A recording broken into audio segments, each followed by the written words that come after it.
Keluaran pasal 13.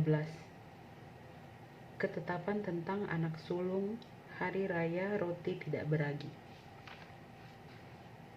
Berfirmanlah Tuhan kepada Musa, "Kuduskanlah bagiku semua anak sulung, semua yang lahir terdahulu dari kandungan pada orang Israel, baik pada manusia maupun pada hewan. Akulah yang empunya mereka." Lalu berkatalah Musa kepada bangsa itu, "Peringatilah hari ini, sebab pada hari ini kamu keluar dari Mesir, dari rumah perbudakan, karena dengan kekuatan tangannya Tuhan telah membawa kamu keluar dari sana. Sebab itu tidak boleh dimakan sesuatu pun yang beragi. Hari ini kamu keluar dalam bulan Abib, apabila Tuhan telah membawa engkau ke negeri orang Kanaan, orang Het, orang Amori, orang Hewi, dan orang Yebus, negeri yang telah dijanjikannya dengan sumpah kepada nenek moyangmu untuk memberikannya kepadamu, suatu negeri yang berlimpah-limpah susu dan madunya. Maka engkau harus melakukan ibadah ini dalam bulan ini juga. Makanlah roti yang tidak beragi 7 hari lamanya, dan pada hari yang ke-7 akan diadakan hari raya bagi Tuhan. Roti yang tidak beragi haruslah dimakan selama 7 hari itu.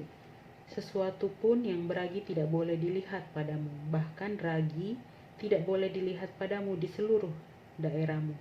Pada hari itu harus kau beritahukan kepada anakmu laki-laki, ibadah ini adalah karena mengingat apa yang dibuat Tuhan kepadaku pada waktu aku keluar dari Mesir. Hal itu bagimu harus menjadi tanda pada tanganmu dan menjadi peringatan di dahimu, supaya hukum Tuhan ada di bibirmu, sebab dengan tangan yang kuat Tuhan telah membawa engkau keluar dari Mesir. Haruslah kau pegang ketetapan ini pada waktunya yang sudah ditentukan dari tahun ke tahun. Apabila engkau telah dibawa Tuhan ke negeri orang Kanaan, seperti yang telah dijanjikannya dengan sumpah kepadamu dan kepada nenek moyangmu, dan negeri itu telah diberikannya kepadamu, maka haruslah kau persembahkan bagi Tuhan segala yang lahir terdahulu dari kandungan, juga setiap kali ada hewan yang kau punyai beranak pertama kali, anak jantan yang sulung adalah bagi Tuhan. Tetapi setiap anak keledai yang lahir terdahulu kau tebuslah dengan seekor domba, atau jika engkau tidak menebusnya, engkau harus mematahkan batang lehernya. Tetapi mengenai manusia, setiap anak sulung di antara anak-anakmu lelaki haruslah kau tebus. Dan apabila anakmu akan bertanya kepadamu di kemudian hari apakah artinya itu, maka haruslah engkau berkata kepadanya, dengan kekuatan tangannya Tuhan telah membawa kita keluar dari Mesir, dari rumah perbudakan. Sebab ketika Firaun dengan tegar menolak untuk membiarkan kita pergi, maka Tuhan membunuh semua anak sulung di tanah Mesir, dari anak sulung manusia sampai anak sulung hewan. Itulah sebabnya maka aku biasa mempersembahkan kepada Tuhan segala binatang jantan yang lahir terdahulu dari kandungan, sedang semua anak sulung di antara anak-anakku lelaki kutebus.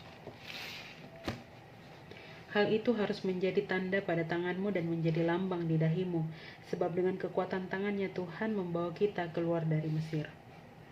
Allah menuntun umatnya.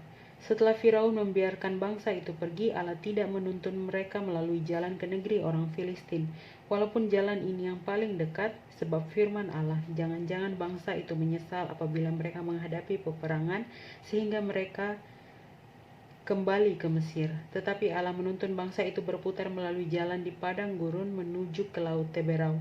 Dengan siap sedia berperang, berjalanlah orang Israel dari tanah Mesir. Musa membawa tulang-tulang Yusuf, sebab tadinya Yusuf telah menyuruh anak-anak Israel bersumpah dengan sungguh-sungguh, "Allah tentu akan mengindahkan kamu, maka kamu harus membawa tulang-tulangku dari sini." Demikianlah mereka berangkat dari Sukot dan berkemah di Etam, di tepi padang gurun. Tuhan berjalan di depan mereka pada siang hari dalam tiang awan untuk menuntun mereka di jalan, dan pada waktu malam dalam tiang api untuk menerangi mereka, sehingga mereka dapat berjalan siang dan malam. Dengan tidak beralih tiang awan itu tetap ada pada siang hari dan tiang api pada waktu malam di depan bangsa itu.